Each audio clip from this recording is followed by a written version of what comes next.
চাঁপাইনবাবগঞ্জে কয়েকদিনের টানা ভ্যাপসা গরমের সঙ্গে যুক্ত হয়েছে ভয়াবহ বিদ্যুৎ সংকট।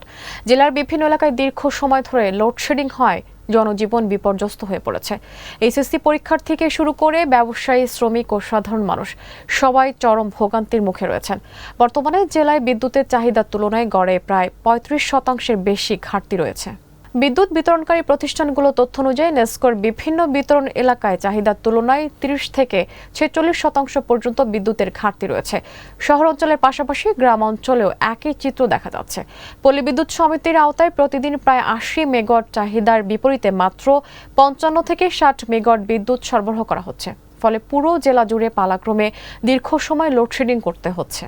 এই বিদ্যুৎ সংকটের সরাসরি প্রভাব পড়েছে শিক্ষা ও অর্থনৈতিক কর্মকাণ্ডে। চলমান এইচএসসি পরীক্ষার্থীরা গরম ও লোডশেডিং এর কারণে ঠিকমতো পড়াশোনা করতে পারছেন না। অন্যদিকে পর্যাপ্ত বিদ্যুৎ না থাকায় ব্যাটারি চালিত অটোরিকশা, কম্পিউটার সার্ভিস সেন্টার এবং ফার্নিচার কারখানাগুলোর কাজ ব্যাহত হচ্ছে।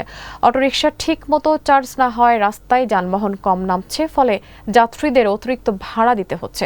একই সঙ্গে কারখানার মেশিন বন্ধ থাকায় শ্রমিকদের আয়ও কমে গেছে। বিদ্যুৎ বিভাগের কর্মকর্তারা জানিয়েছেন, জাতীয় পর্যায়ে গ্যাসের সংকটের কারণে বিদ্যুৎ উৎপাদন কমে যায়, চাহিদা অনুযায়ী সরবরাহ দেওয়া সম্ভব হচ্ছে না। এ কারণে ঘন ঘন লোডশেডিং করতে হচ্ছে। পল্লী বিদ্যুৎ কর্তৃপক্ষ জানিয়েছে, তারা প্রয়োজনের তুলনায় মাত্র ৭০% বিদ্যুৎ পাচ্ছেন। বরাদ্দ বাড়লে পরিস্থিতির উন্নতি হবে বলে আশা করা হলেও সংকট কবে পুরোপুরি কাটবে সে বিষয়ে এখনো নিশ্চিত করে কিছু বলা যাচ্ছে না।